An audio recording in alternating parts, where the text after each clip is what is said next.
What I know for sure is that speaking your truth is the most powerful tool we all have.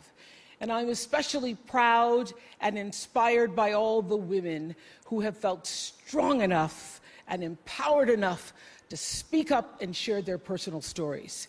Each of us in this room are celebrated because of the stories that we tell. And this year, we became the story. But it's not just a story affecting the entertainment industry. It's one that transcends any culture, geography, race, religion, politics, or workplace.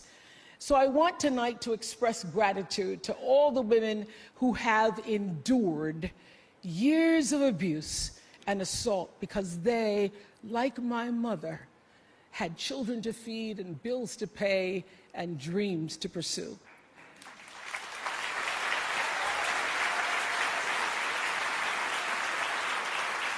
They're the women whose names we'll never know. They are domestic workers and farm workers. They are working in factories, and they work in restaurants, and they're in academia and engineering and medicine and science. They're part of the world of tech and politics and business. There are athletes in the Olympics, and there are soldiers in the military. And there's someone else, Recy Taylor. A name I know, and I think you should know too. In 1944, Recy Taylor was a young wife and a mother. She was just walking home from a church service she'd attended in Abbeville, Alabama, when she was abducted by 6 armed white men, raped and left blindfolded by the side of the road, coming home from church.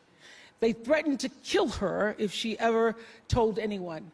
But her story was reported to the NAACP, where a young worker by the name of Rosa Parks became the lead investigator on her case. And together, they sought justice. But justice wasn't an option in the era of Jim Crow.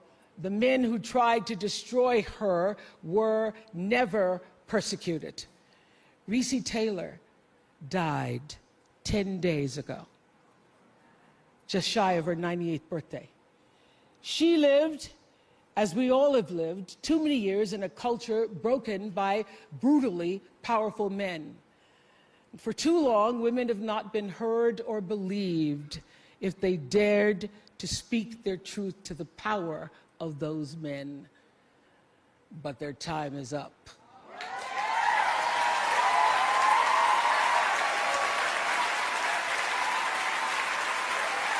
Their time is up.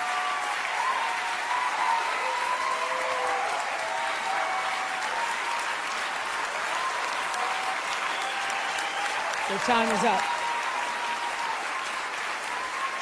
And I just hope that Recy Taylor died knowing that her truth, like the truth of so many other women who were tormented in those years, and even now tormented, goes marching on. It was somewhere in Rosa Parks' heart almost 11 years later when she made the decision to stay seated on that bus in Montgomery. And it's here with every woman who chooses to say, "Me too." And every man who chooses to listen.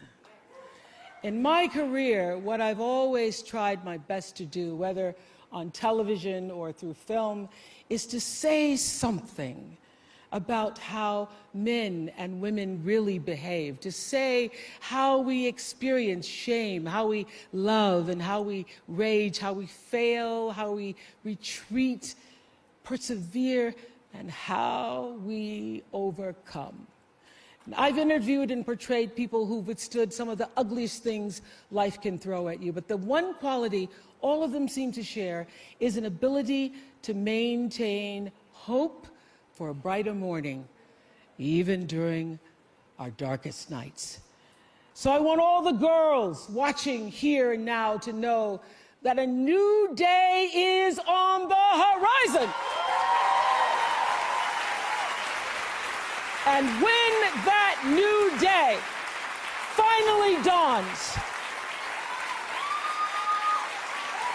It will be because of a lot of magnificent women, many of whom are right here in this room tonight, and some pretty phenomenal men fighting hard to make sure that they become the leaders who take us to the time when nobody ever has to say, "Me too," again.